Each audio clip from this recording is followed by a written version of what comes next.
Satanism. Now, what that word did or didn't do to you and your mind, your thoughts, your ideals, your moral code, I'll never know. But what I do know is what the word, what the ideal, the concept of Satanism has done for me lately. Now, I know it's easy to scoff at the idea, laugh it off, and say, oh, he worships the devil, he sacrifices goats, he digged up his grandmother's corpse and raped her while listening to Burzum, you know, whatever. It's easy to just go off and kind of scoff at the idea and laugh it off and just forget about it. But I just got through watching one of Styx Hexen's videos regarding Satanism, and it sums up how I've felt over these past few months. And it was funny because 3 days ago I was on the net and I was watching you know, I'll go like on forums or Blog TV or Stickam and watch people be people and talk and debate or talk and talking about, you know, all kinds of shit, you know. And I guess it usually tends to just always stem back to religion. You know, do you believe in God? What's your religion? Things like that. And after like a good hour or so of just entertaining myself, because I realized that through people's ignorance one can gain much intelligence. And after watching them scoff back and forth, I got up and was about to open my door. And I kind of laughed and I was like, I'm a Satanist. And I kind of just laughed it off and said it kind of sarcastically out loud. But the more I thought about the context, the symbolism behind Satanism, it made more and more sense to me. And sure, I'll probably have a few people in either the comments or PMing me saying, LOL, dude, you have Satanism all wrong, or like, LOL, that's not what true Satanists do, that's not how true Satanists think. And that's my point. Once you turn Satanism into a dogma, then it's no different from religion. And to me, Satanism is saying I've had enough. That's what I feel. That's what it means to me. It's seeking the truth, pulling the veil over your eyes, and seeing things for what they are. You know, be a realist now, and think about, you know, how people say whether something's subjective, subjectivity, objectivity, and relativity, all these things. To me, Satanism isn't about, it's more just, like I said, a symbol of saying I've had enough. I can no longer be force-fed these lies, for they've deceived me, my eyes, and the people in my life. And I'm trying to eradicate and exterminate every last ounce of Christian morals and Judaism beliefs, being that I was raised Christian, Catholic. I guess I live in South Texas, so down here there's a lot of people that are religious, and it's kind of like pre-Catholicism swatted with batter, and Christianity had a baby, and now it's like this new thing of what God does and doesn't want us to do, apparently. But I'm trying to eradicate every last ounce of Christian belief that was embedded and beat into my head as a youth, going to church. And up until I was 19, 20 years old, it didn't happen overnight, but when I was like 20 years old, I really started just stepping away from these whole ideals of Christianity, and I look back and it really did absorb a huge chunk of my youth, and that I always felt guilty for being human, or for having humanistic instincts. You know, I always felt guilty for just thinking for myself. I always felt like I had to think for someone else. And to me, Satanism, the symbol, you know, all I can do is be myself, because I'll never be anybody else. And all I can do is embrace this face that's been granted to me by the cosmos. Is it the best? Is it the worst? I'd say it's somewhere in the middle. And I like the middle. I like being in the middle. I like the number 0. I like being in the middle and seeing the positives and seeing the negatives and just being that 0.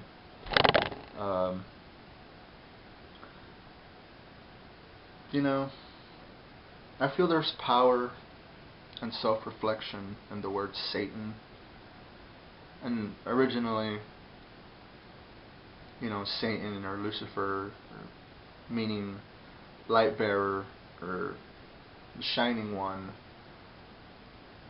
Eventually, you know, the definitions of words get contorted and they lose meaning, they gain new meaning. And now people hear the word Satan and they think white guy with horns and a pitchfork, and which is kind of sad, really. I've always, you know, maybe I couldn't admit it to myself as a youth through the fear of being kind of disowned by my family or whatnot. But I always saw Satan as like the anti-hero of all anti-heroes. Like, he saw the God, and he saw God for the fraud that he was. Satan saw God as the hypocrite that he is, in mythological sense. And Satan said, I've had enough of this. Build me my own lair down there,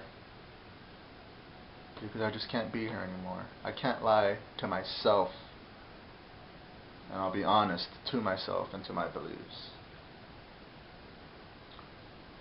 And I've always just felt, you know, at an early age, I've always felt like this dark-natured or dark-spirited person. One of my earliest memories are like, I remember stealing a Dick Tracy action figure. Oh, it was a Dick Tracy villain named, what was his name? His name was Flat Top Jones. And I remember stealing this villain action figure as a kid. And it felt wrong, and I was like, oh my god, I got away with it, no one saw me. And it was exciting. I guess another early childhood memory was burning my mom's closet as she was laying in bed doing a crossword puzzle next to my sleeping sister. What propelled me to do this? I don't know. I just wanted to put on a show. I don't know. I think about it. You know, even growing up here in this, you know, in South Texas, about people being very religious and kind of dogmatic and all cuckoo about God and all that. I remember a lot of, if not all, of my friends' parents, especially the moms, they would always say, they would call me, or my friends would tell me that they would call me El Satánico, which in Spanish in Spanish it means a satanic, or like satanic or Satanist or whatever.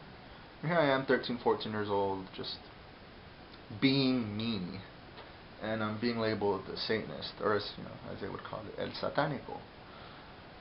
So even as a youth, it's always followed me.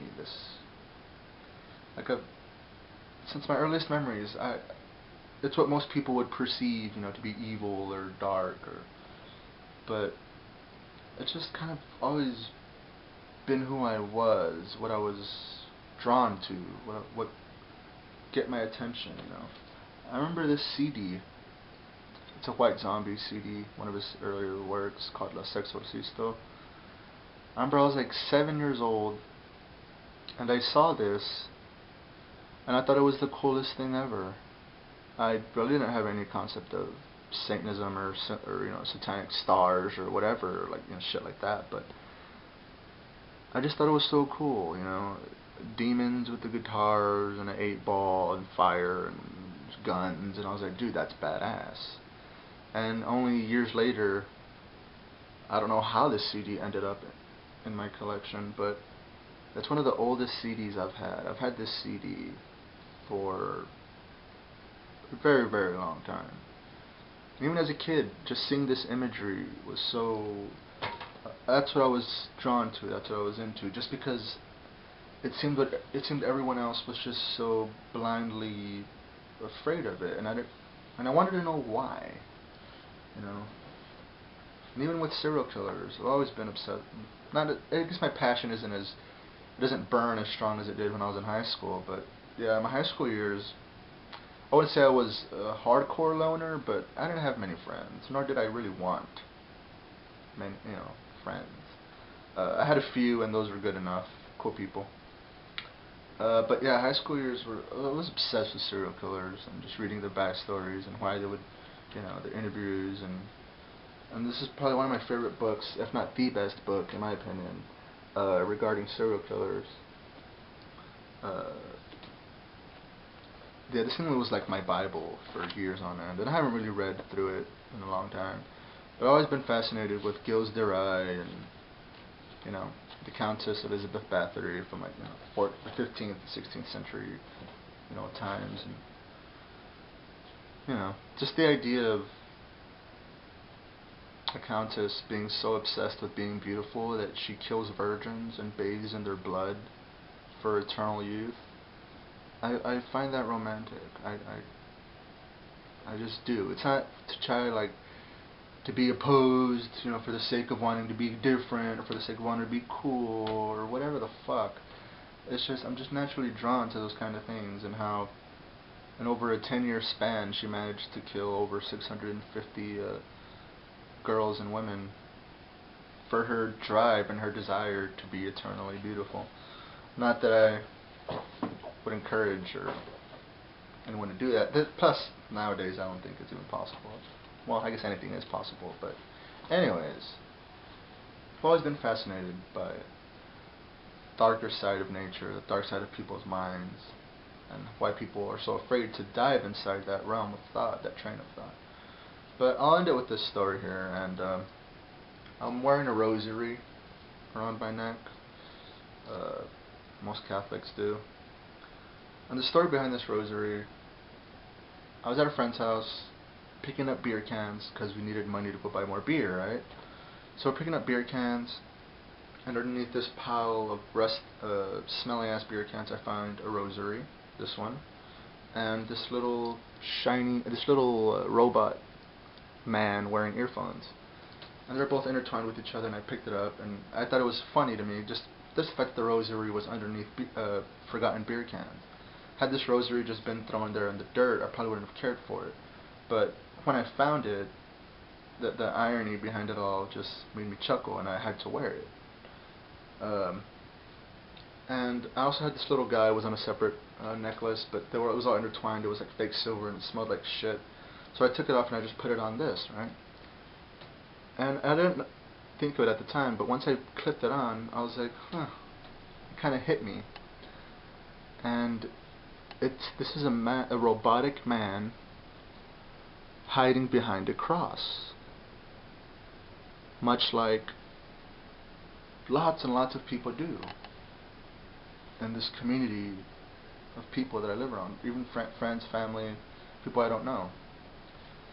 And it hit me, you know, and I was like, I love this thing so much more now, because I wear it, and I go outside, and religious folk would be like, oh, that's a nice rosary, hey, that's a nice rosary, hey, that looks nice, where'd you get it? And I kind of just scoff, and I really don't say anything, but to me, you know, they're saying it looks pretty, they're saying it looks, you know, to me, it's not a fucking fashion statement. To me, in my mind, that's what it symbolizes, you know? It's Catholicism and man hiding behind a cross because he doesn't want to face his true nature, his true self, being himself, being an individual. So when I get empty comments from people and they're like, it looks nice, I like it, where'd you get it? The phoniness of it brings a smile to my face. Because well, it's not a secret anymore. It was a secret, but now you know why I wear this rosary. And it's not to compliment the Christian or the Catholic, but it's more of a cruel inside joke that I like to walk around with and parade while nobody else knows the significance of it. Of course, now you do, but it's one of my favorite possessions. You know, a forgotten rosary under beer cans with the robotic man hiding behind a cross. That's what that is to me. And it's not what everyone sees. And when I say the word Satanism or being a Satanist, not everyone will see what I see or believe why I believe in what I believe. Nor do I expect anybody to. But all in all,